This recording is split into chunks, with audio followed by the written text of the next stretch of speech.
And as far as I'm concerned, once again, Mr. Chairman, highlighting the contributions that immigrants have made and continue to make to our country. I welcome both of you and your families.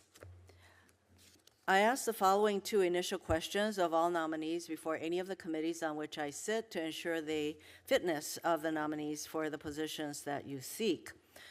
Since you became a legal adult, have you ever made unwanted requests for sexual favors or committed any verbal or physical harassment or assault of a sexual nature? I have not. Both of you? No, Senator. Have you ever faced discipline or entered into a settlement related to this kind of conduct? No, Senator. No, Senator. Thank you. I would just like to note that regarding the pregnancy resource or pregnancy crisis centers, it's a huge question whether or not they have to comply with HIPAA, which ensures that privacy data remains private. There's a question as to that relating to these kinds of centers because they accumulate millions of pieces of information from the thousands of women mainly who go to these centers. And we don't know what happens, what these centers do with this information, and especially as there are states such as Texas that make it illegal to help women who want to seek abortion. You know, there's a question as to the privacy of the masses of data that is collected by these centers, and that's why I just want to mention that my bill, My Body, My Data, is really important to make sure that these centers do not misuse this data. Huge question in my mind about whether that is actually happening. Both of you mentioned that, of course, you would follow precedent, and yes, we have had Trump nominees who assured us that they would follow precedent.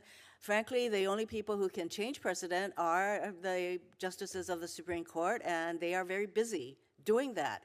Everybody else has to follow precedent, as both of you have testified, regardless of the positions and articles and things that you've, advocacy that you have taken in the past. So let me just ask a pretty fundamental question. Why is it important for Circuit Court and other lower court judges to follow Supreme Court precedent?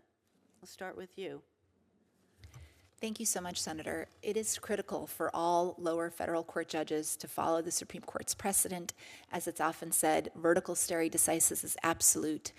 The rule of law, our legal system, just wouldn't work if federal court judges, including circuit court judges, didn't follow Supreme Court precedent. The Supreme Court has said that precedent is part of the rule of law. It's integral to the rule of law. And I would absolutely commit to following all Supreme Court precedent in every case on every claim if I were fortunate enough to be a judge. Justice Khan? Thank you, Senator. I also agree that following precedent is critical to our system of justice, to upholding the rule of law, to ensuring consistency and predictability in our courts. And if fortunate enough to be confirmed, I would follow faithfully all Supreme Court precedent and precedent in the Second Circuit.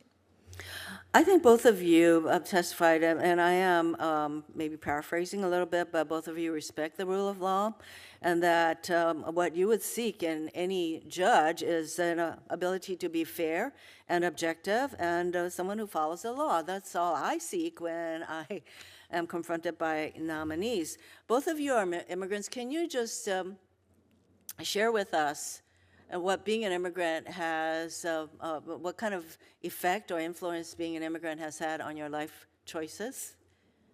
I can start with you. Thank you so much, Senator. Rikelman? Yes. Being an immigrant has given me firsthand experience with the fact that many people live around the world in places where they don't trust government institutions. And my parents came here to escape communism and anti-Semitism because of this country's commitment to the rule of law. And so nothing is more important to me than that. And I think it was because of those experiences as a child that I became interested in issues of justice. And I became an attorney. I wanted to be an attorney because I believe so deeply in our justice system and the promise of equal justice for all. And I am just so honored to be here today, and there would be no greater honor than to serve my country and uphold the rule of law here. Thank you, Senator. I too am grateful that my parents chose to come to the United States because of our democracy, because they knew this was a place my brother and I could get an education, and if we worked hard, who knew I might be here someday, and I'm grateful to them for that. My experience as an immigrant encouraged me into a life of public service and to ensuring that I played a role in equal justice. Thank you. Mr. Chairman, thank you very much, because as an immigrant myself, that kind of background certainly has influenced my desire to give back to a country that gave me opportunities that I would never otherwise have had. Thank you, Mr. Chairman. Thank you, Senator Hirono. Senator Cruz. Thank you, Mr. Chairman.